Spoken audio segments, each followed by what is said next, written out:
உலகம் முழுவதும் பெண்கள் தினம் கடைபிடிப்பதை முன்னிட்டு புதுச்சேரி இணையவழி காவல் நிலையத்தில் இன்று பதிவான அனைத்து புகார்களையும் இணையவழி காவல் நிலையத்தில் பணிபுரிகின்ற பெண் அதிகாரிகள் மட்டுமே கையாண்டு புகார்தாரர்களுக்கு தீர்வு கண்டனர். மேலும் புகார்களையும் அவர்களையே பெற்று நடவடிக்கை எடுத்தனர். புதுச்சேரி இணையவழி காவல் நிலையத்தில் இன்று மக்கள் மன்றம் சிறப்பாக நடைபெற்றது. 50க்கும் மேற்பட்ட பொதுமக்கள் கலந்து கொண்டு சிறப்பித்தனர். அவர்கள் கொடுத்த புகார் மீது என்ன நடவடிக்கை இணையவழி காவல்துறையினர் எடுத்தனர் என்ற விவரங்களையும் தெரிந்து கொண்டனர். பொதுமக்கள் தவறவிட்ட 18 செல்போன்கள் கண்டுபிடித்து இன்று அவர்களிடம் ஒப்படைக்கப்பட்டது. ஒப்படைக்கப்பட்ட போன்களின் மதிப்பு சுமார் 3 லட்சம் ரூபாய் ஆகும். கடந்த மாதம் மட்டும் இணையவழி மோசடிக்காரர்கள் பயன்படுத்திய 163 செல்போன் எண்கள் முடக்கப்பட்டன.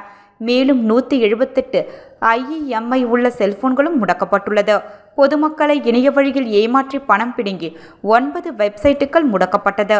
இந்த நிகழ்ச்சியில் இணையவழி காவல் கண்காணிப்பாளர் டாக்டர் திரு பாஸ்கரன் அவர்களும் காவல் ஆய்வாளர்கள் தியாகராஜன் மற்றும் கீர்த்தி இணையவழி காவல் நிலைய ஊழியர்கள் கலந்து கொண்டு சிறப்பித்தனர்.